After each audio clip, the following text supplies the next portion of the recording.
पशु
पैदा लेला कि सवेरे घर मास्टर बना है परमात्मा विदाता। जब तक गुरु मछिंद्रनाथ के धूप आरती और पूजा पाठ न करे बहन तब तक ज्ञान दान करे बहन कि कि सब हिनी मिल के लालन फुलवार से फूल चुन के बाबा के पास जाए छे आई की बहुत देरी भगल की विचार से बहन के सुनावा विचार हे बहन ये हमर दिल की कहानी सुने के लिए अर्चवान अवश्य हम अपन दिल की कहानी एक कह के सुना सकती है बहन जैया से मर्द भवन में जन्म ले लो बहन कि बिना गुरु की ये दुनिया संसार में क्यों नहीं बहन ये अपना चारू बहन की गुना रह सकती है बहन जब तक ये गुरु चरण या सेवा नहीं बजे बहन तब तक ये मन की मनोकामना या पूर्ण नहीं होती है बहन ये हम मन की अलील साइज बहन मन की मनोकामना है बहन कि चारों बहन की घर से सीखी की डाली ल जाके बहन ये लाल फूलबाग में जेता ये सुंदर सुंदर ये फूल चुन के बहन सुंदर सुंदर ये माला बना की गुरु चरण में सेवा बजते है बहन जब ये 12 बरस की तपस्या पूर्ण नहीं थी बहन ये गुरुदेव ने की आशीर्वाद दे बहन ये चारों बहन की अपन या बर करता है बहन ये तो दिल के काम की बहन गुरु चरण में सेवा बजने के लिए जवान नहीं जवान ये कहीं की सुना भाई बहन की बहन कि तू सब अंचल बतावा चले बहन कि जल्दी चला कि गांव की सब सखी सहेली सब पूजा के लिए लोटा लेते बहन कि अपने सर के बहुत देर बाद बहन जल्दी चला क्या मृत्यु बहन के मन की मन कम बहन कि अवश्य गुरु चरण में सेवा बजने के लिए लाजे कर रही बहन धन्यवाद बहन ठीक है कि घर से सीखी के गाली लाला लालन फुलवार चला की खुशी के बाबा के पास जावा सब की बाबा खुशी होता सिंगियो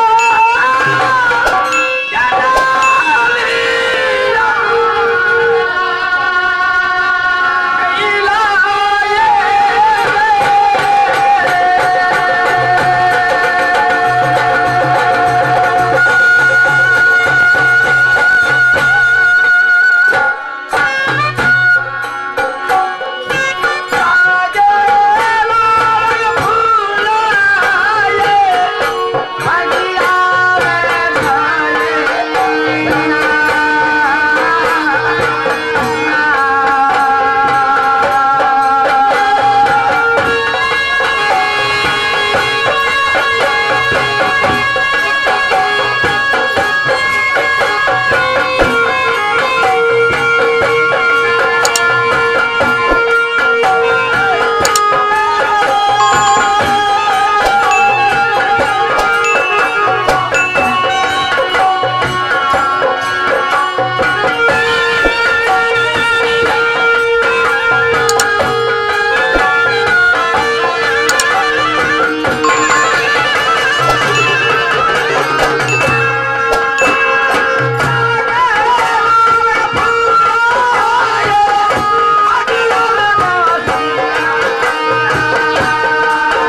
गुरु मंदिर में पहुंच जबी जल्दी चल रही जंगल में बड़ भुआ काटे छो देखे छी जल्दी से काम से भाग ना दोसर जंगल चल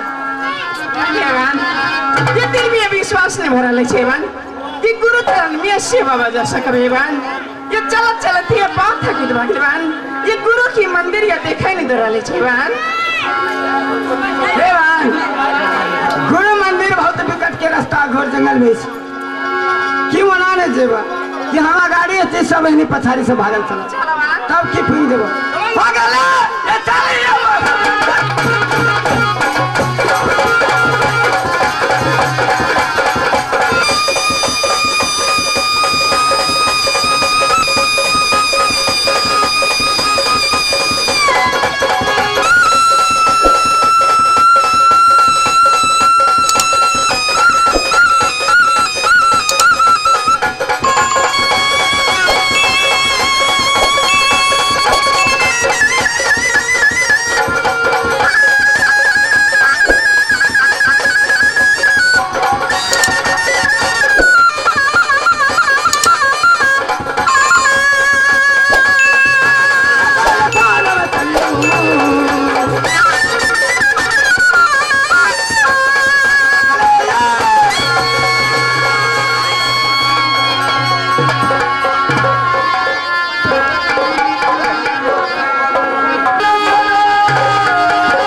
साहब।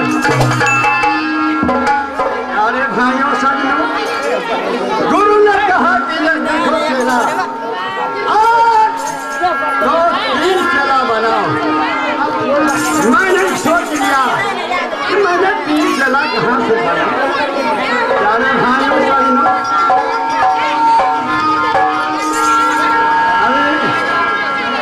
अभी आप लोग बहुत हल्ला उठाते हैं, कोई मजा नहीं है।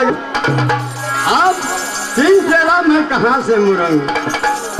पहले सोचे कहाँ तो पूर्व, अरे पूर्व दिशा गया और दक्षिण खोजा, पूर्व खोजा, उत्तर खोजा, कहीं नहीं मेरे लायक चला हुआ। सारे भाइयों सजनों, मैं क्या करूं।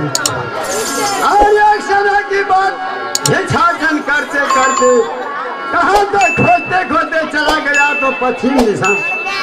ये पश्चिम दिशा में पड़ता है राज गुजरात।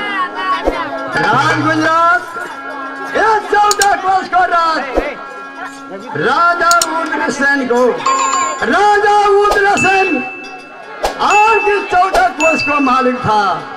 उसका पुत्र न पुत्री हुआ। यह सती मैना और राजा उग्रसेन दोनों आदमी अपने महल में बैठ के रोता। मैंने कहा हे भगवान, मैंने कहाँ से आ गया इसको ड्योढ़ी में, किसी को पता नहीं देखता है। दोनों आदमी मिलकर के अपनी आंखों से आंसू बहा रहा है। एक बात, अपने ये मैना घिछाटन लेकर के मेरे पास ही आ गया। मैंने अपने सुमर करके गुरु को नाम लेकर के आशीर्वाद दिया, आशीर्वाद दिया। तब 2, एक पुत्र एक पुत्री एक पुत्र हुआ। वही ने कहा कि मैना, हे बाबा आप दीजिए, मैंने हमको पुत्र होगा तो आपके चेला बना दूंगा। तो जिसका नाम है कि राजा गोपीचंद, वही गोपीचंद को चेला बनाया। या चेला बना करके दुनिया संसार भ्रमण कराता हूँ। नारायण। अब क्या करूं प्यारे भाइयों सजनों, मैंने अब अरे भानसा करने वाला, रसोईया बनाने वाला तो चला चला गया, साला कहीं नहीं मिलता है। अपने ध्यान में देखता हूँ बैठ करके, अगर राजा गोपीचंद ये भिक्षाटन लेकर के दुनिया संसार से मेरे पास आता या नहीं, अपना ध्यान में देखता हूँ।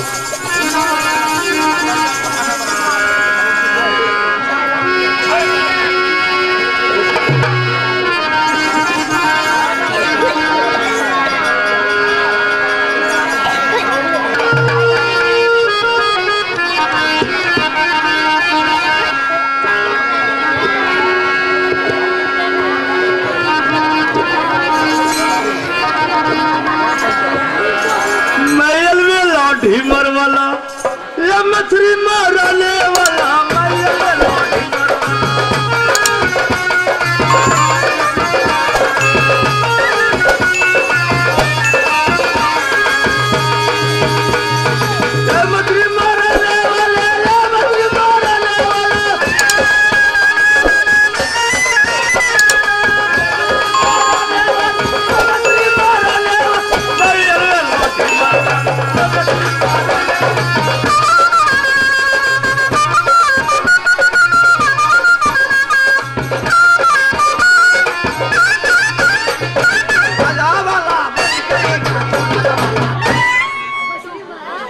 हमार घर में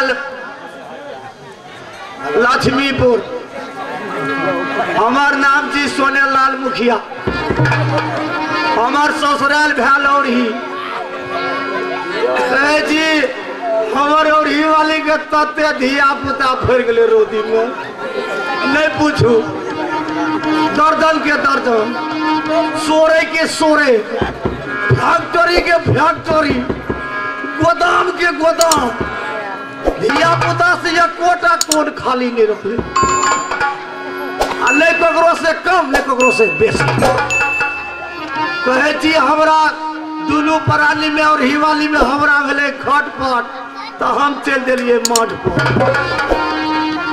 कथी ला भेले खटपट दुनू पराली में? कहे छी एक माछ लावल। तो कौन माछ लावल ये? तो रोहू। कहलिए ये लिया ना बनाओ ना कहते वो कौन माछ है हम कहले रोह रोह ने खाबो कल के हम खेबे ले करबे तो कथी ला ऋण है कहले ले तोरी बाबू माछ की के लिए बेच ले लिए फिर एक खाता बुझा लगा कहती खाता उपछे तो ओकरा जलखे लगत है ये नहीं करे ये ले लेट से तो ओकरा कहलिए कथी ला लेट के लिए ई छोरा से दूध पी ले हम कहलिए खाता उपछे जब दूध ले पी छोरा दूध पी कहे छी तब साल मन दुनू प्राणी में खटपट भ गई कहे छी एक चाट मारले त की कहे छै ले तोरा मुनसा माही त मुनसा रे कहे छी मरत से तामस हम खिसिया गेलिए आ खिसिया के खुशी ला